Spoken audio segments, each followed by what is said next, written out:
What do you think is the key takeaway or key action point for the investment management industry from COP28 so far? I think the realization that these transitions don't just make environmental sense, but that they make economic sense.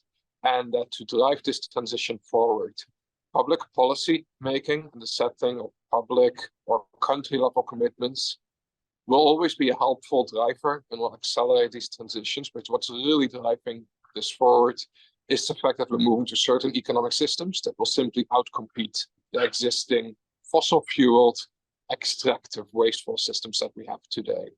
And maybe the most intuitive way of thinking about this, the reason why many of these new solutions are environmentally more efficient is because they're more resource efficient.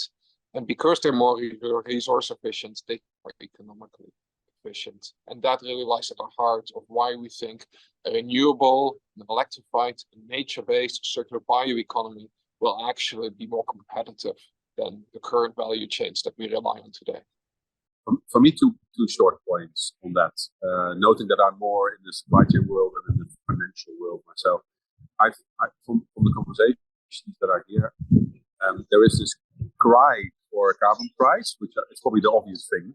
But also, I think the financial community, we're talking about transition finance, was saying, well, why don't we just call this finance? And if the mechanisms like a carbon price would actually start to work, then it makes these decisions so much easier and so much more natural for financial institutions.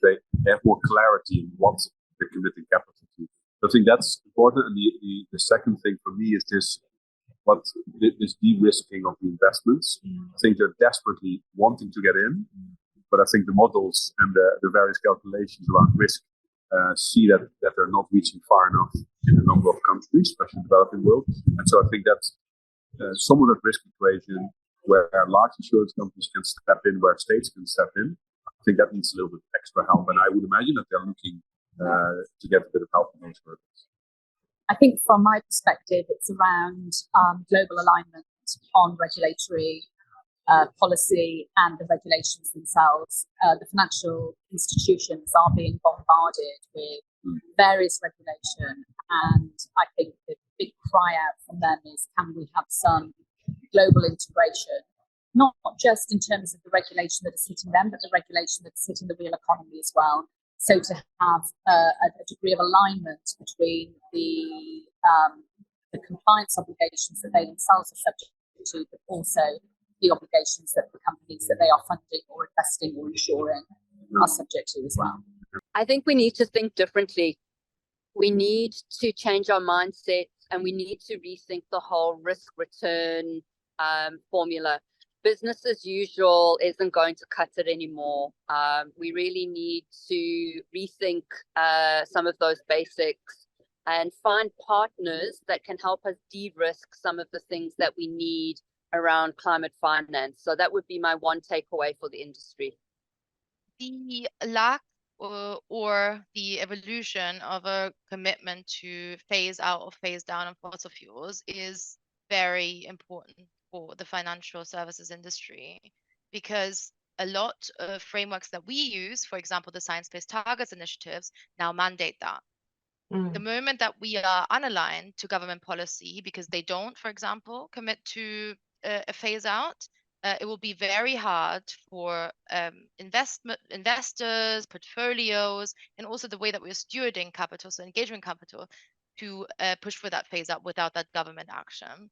And we've already seen this in part reflected in the likes of HSBC or Standard Chartered pull out of Science-Based Targets initiative this week, because that initiative demands a phase out versus their governments are not mandating that yet. And this kind of unalignment is going to create probably an issue for investors around the world. So we really need to see that decisively being agreed upon. Well, I think that the key takeaway is we got to get on with it. Honestly, we're very late and we're about to run out of this 1.5 degree budget. Our own tracker says that that's going to happen in less than 3 years. And so I think that the great deal of urgency is really clear here on the ground in Dubai. It is clear.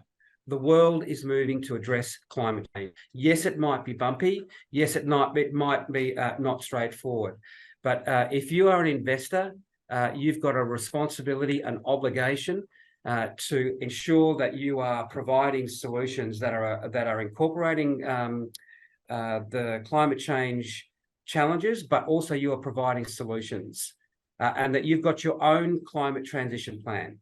If you don't have that, then you are not taking your fiduciary responsibilities in a way that I would say is appropriate. And we are needing to see an acceleration of ambition by investment managers as we seek to play our role in helping our economies transition.